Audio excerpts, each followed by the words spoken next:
Halo semuanya, perkenalkan ini Kadek Yuli NIM A1212506. Pada kesempatan kali ini saya akan membacakan hasil resume saya mengenai materi dari kelompok 6 yang tadi dibawakan saat presentasi, yaitu mengenai ketahanan nasional.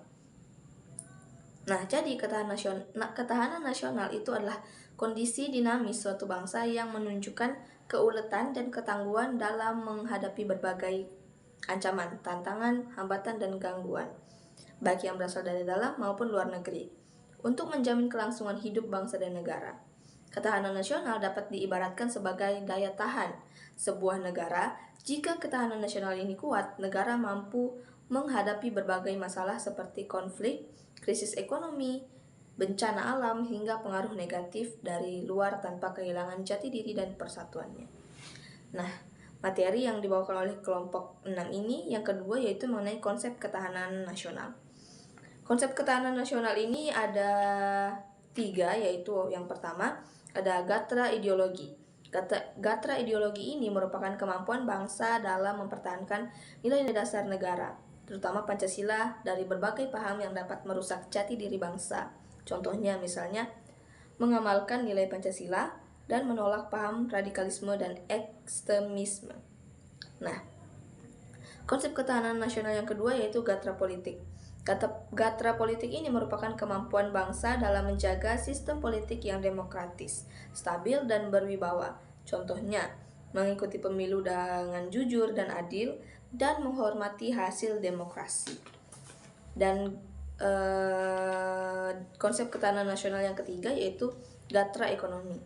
Gatra ekonomi ini adalah kemampuan bangsa dalam menghadapi berbagai tantangan ekonomi untuk mencapai kemandirian dan kesejahteraan rakyat. Contohnya mendukung produk dalam negeri dan mengembangkan usaha dan inovasi nasional. Nah, materi berikutnya yaitu mengenai tujuan ketahanan nasional.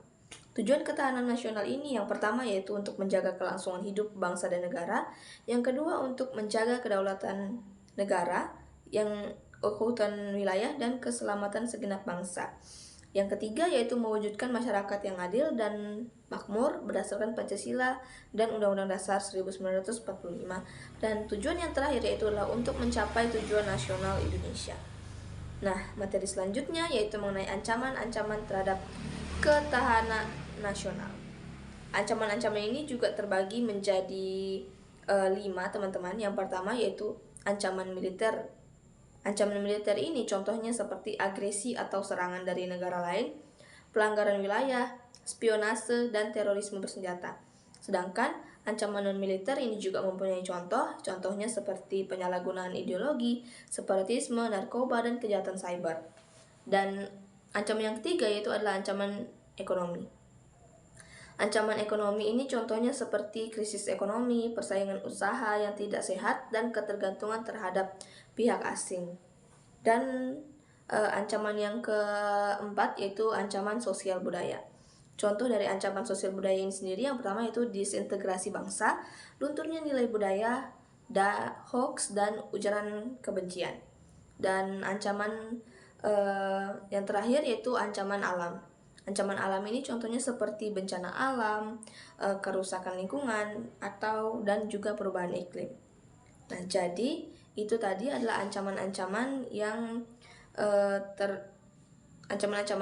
terjadi terhadap ketahanan nasional. Nah, yang terakhir yaitu adalah peran warga negara dalam menjaga ketahanan nasional. Setiap warga negara itu memiliki peran penting, yaitu mengamalkan nilai-nilai Pancasila dalam kehidupan, menjaga persatuan dan kesatuan bangsa, mencintai tanah air dan bangga menjadi bangsa Indonesia, meningkatkan kualitas diri serta berkontribusi bagi bangsa, dan yang terakhir yaitu adalah waspada terhadap berbagai ancaman yang dapat merusak ketahanan nasional. Nah, jadi itu dia saja hasil dari resume saya mengenai materi ketahanan nasional yang dibawakan oleh kelompok 6. Sekian dari saya ucapkan terima kasih.